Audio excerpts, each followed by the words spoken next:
the local enterprise partnership, which has it at sort of only 1,200 or something. Well, I'd go and just go straight into Cargill and ask them. I mean, I think. Well, yeah, I did. I've spoken to Cargill. He used the 2,000 figure, but I suspect that might include all the lorry drivers and all the. But still, Herefordshire city population is something like 70,000. So what's the working age population out of that? Yeah, it's a huge proportion. 40,000, 50,000. So if 2,000 out of 40,000 work at one company, imagine the clout they've got with the council. Yes. Although 60%, he said, were non-UK citizens. Yeah, but I bet they're all living here. They're all paying tax. Yes, and it's permanent jobs. It's not like fruit picking. Yeah. So that's just the power of Cargill. And there's something like they are trying to ramp up the utilisation of their plant because to check this, they've recently invested it, and I think they're running at 1.6 or 1.7 million chickens a week. Yeah. Yes, and they invested about 3 years ago. And they'll also, I'm sure, probably quite happily tell you what their target is and how much they want to get production up. And clearly, to feed that plant, you need a lot of sheds with 40,000 chickens in per shed. I've been trying to dig as to whether there was any sort of discussion with the council when they made that decision. And everyone's saying it's above my pay grade at the moment.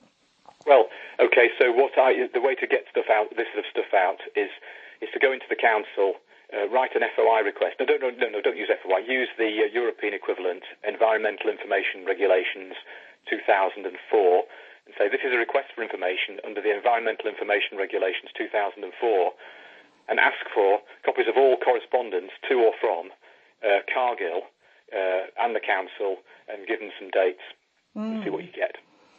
Okay. That's what I do. And I use EIR on the council all the time because they're very, reluctant to give information. There's a sort of secrecy culture.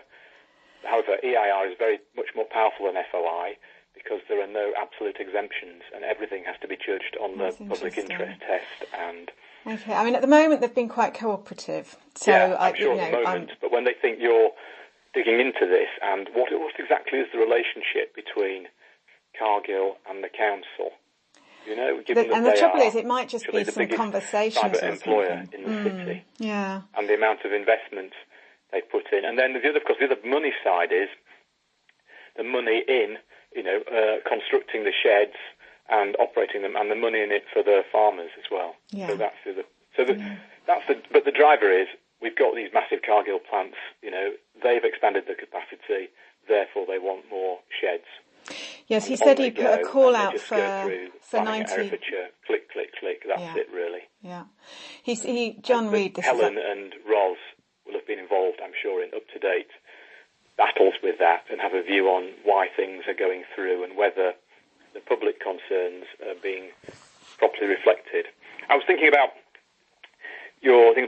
conflicts over planning acts. I'd say, if you I think about objections, you could try and divide them. There's sort of location-specific objections, and then there's more general ones. Yeah. The general ones that come up time and time again would be, obviously, there's the whole animal welfare thing.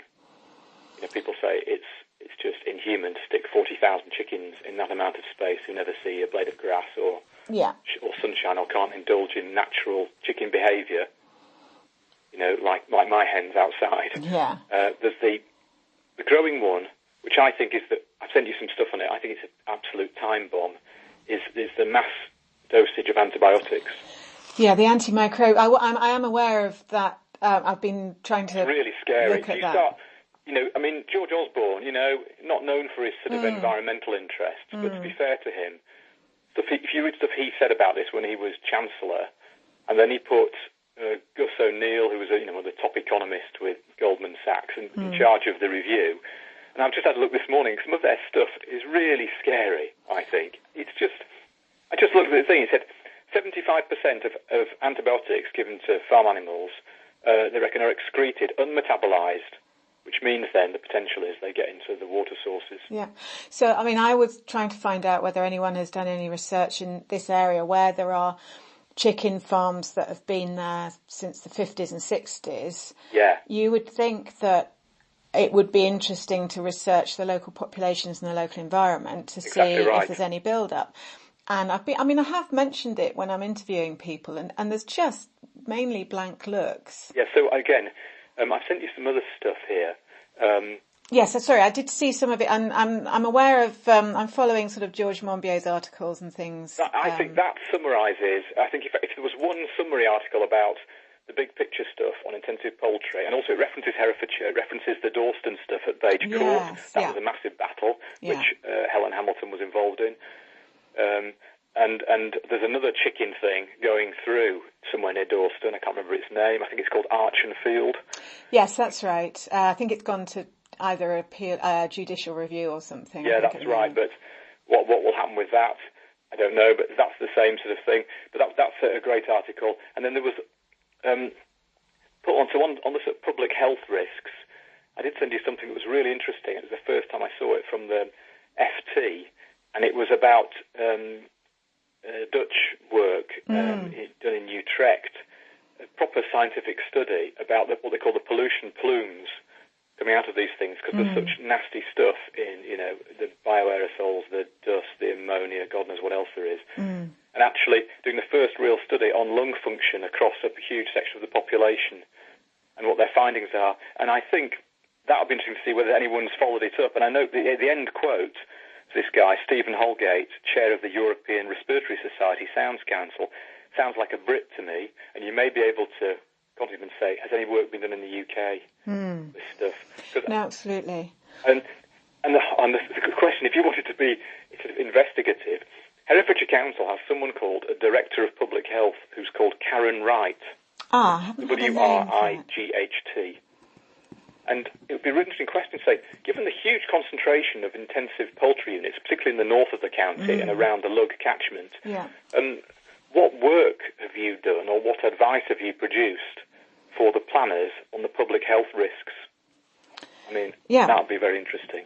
I've spoken to the guy who's sort of more senior and oversees her and the planners, Mark Willamont, he's called. No, he doesn't oversee her.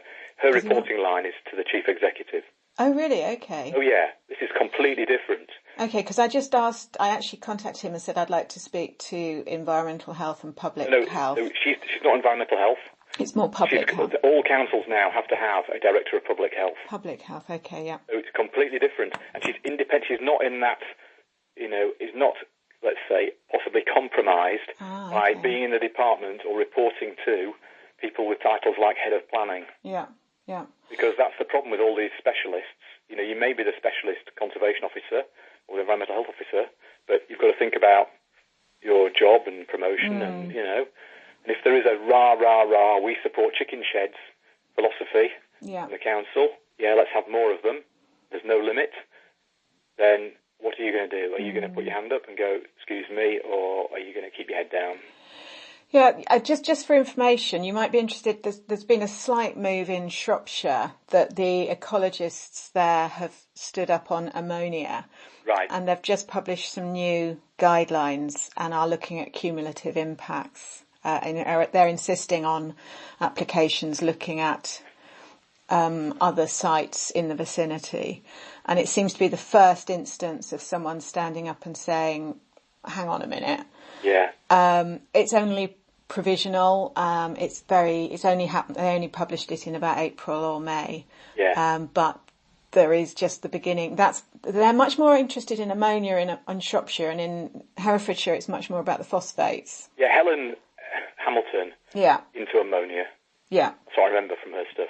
She understands all of that, and because she's charges and is a chartered planner, she's the expert. So all I've got is big picture stuff from my experience and sort of tracking them since, so I've not been actively involved. I still keep an eye on them, and people occasionally send me emails and just watching the stuff. But back to the location specific objections. Oh yes, sorry.